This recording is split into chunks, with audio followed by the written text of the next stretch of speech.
اعوذ باللہ من الشیطان الرجیم پناہ مانگتا ہوں میں اللہ کی شیطان مردود سے۔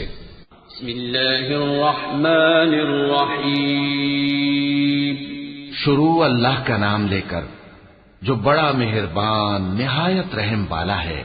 سبح للہ ما فی السماوات وما فی الارض وهو العزیز الحکیم هو الذی اخرج الذین كفروا من اہل الكتاب من دیارهم لأول الحشر ما ظننتم ان يخرجوا وظنوا انهم مانعتهم حصولهم من الله فأتاهم الله من حيث لم يحتسبوا وقذف في قلوبهم الرعب يخربون بيوتهم بأيديهم وأيدي المؤمنين فاعتبروا يا أولي الأبصار۔ جو چیزیں آسمانوں میں ہیں اور جو چیزیں زمین میں ہیں سب اللہ کی تسبیح کرتی ہیں، اور وہ غالب ہے، حکمت والا ہے۔ وہی تو ہے جس نے کفار اہل کتاب کو پہلی لشکر کشی پر ہی ان کے گھروں سے نکال دیا۔ مسلمانوں، تمہارے خیال میں بھی نہ تھا کہ وہ نکل جائیں گے، اور وہ لوگ یہ سمجھے ہوئے تھے کہ ان کے قلعے ان کو اللہ کے عذاب سے بچا لیں گے، مگر اللہ نے ان کو وہاں سے آ لیا جہاں سے ان کو گمان بھی نہ تھا، اور اس نے ان کے دلوں میں دہشت ڈال دی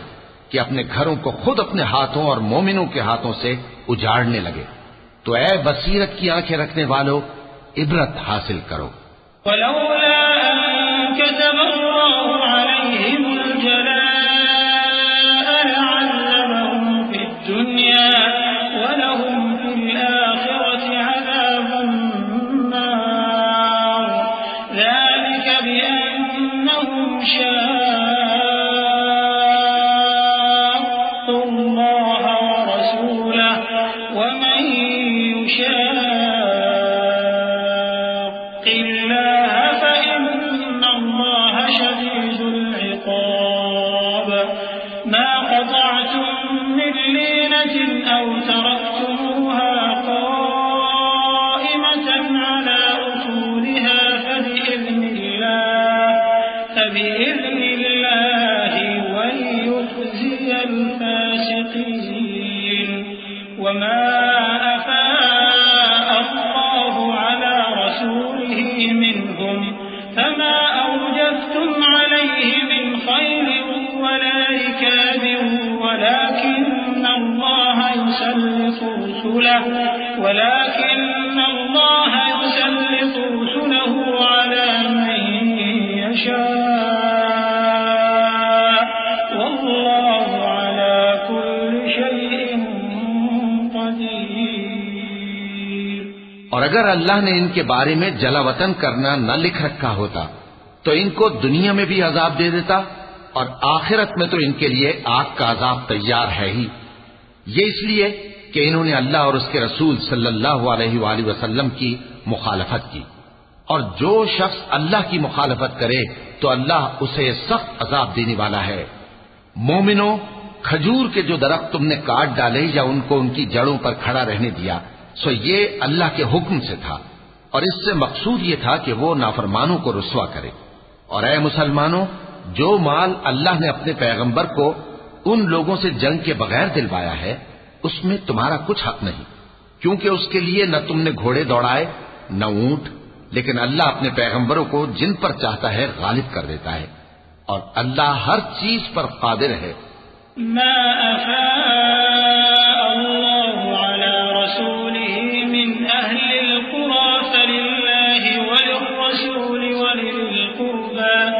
ولذي القربى واليتامى والمساكين وابن السبيل كي لا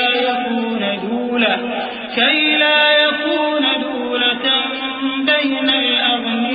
الأغنياء منكم وما آتاكم الرسول فخذوه وما نهاكم عنه فانتهوا واتقوا الله إن الله شديد العقاب۔ للفقراء المهاجرين الذين أخرجوا من ديارهم وأموالهم يبتغون فضلا من الله ورضوانا وينصرون الله ورسوله أولئك هم الصادقون۔ جو مال اللہ نے اپنے پیغمبر صلی اللہ علیہ وآلہ وسلم کو بستیوں والوں سے دلوایا ہے وہ اللہ کے اور پیغمبر کے قرابت والوں کے اور یتیموں کے اور حاجت مندوں کے اور مسافروں کے لیے ہے، تاکہ جو لوگ تم میں دولت مند ہیں انہی کے ہاتھوں میں نہ گردش کرتا رہے، اور جو چیز تم کو پیغمبر صلی اللہ علیہ وآلہ وسلم دیں وہ لے لو، اور جس سے منع کرے اس سے باز رہو، اور اللہ سے ڈرتے رہو، بے شک اللہ سخت عذاب دینے والا ہے۔ اور ان ضرورت مند مہاجروں کے لیے بھی جو اپنے گھروں اور مالوں سے خارج اور جدا کر دیے گئے ہیں، جو اللہ کے فضل اور اس کی خوشنودی کے طلبگار اور اللہ اور اس کے پیغمبر کے مددگار ہیں، یہی لوگ سچے ہیں۔ والذين تبوأوا الدار والإيمان من قبلهم يحبون من هاجر إليهم ولا يجدون في صدورهم حاجة مما أوتوا ويؤثرون على أنفسهم ولو كان بهم خصاصة ومن يوق شح نفسه فأولئك هم المفلحون۔ والذين جاءوا من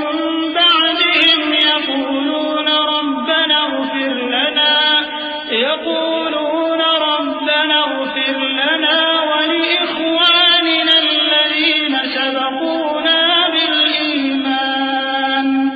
ولا تجعل في قلوبنا غلا للذين آمنوا ربنا إنك رؤوف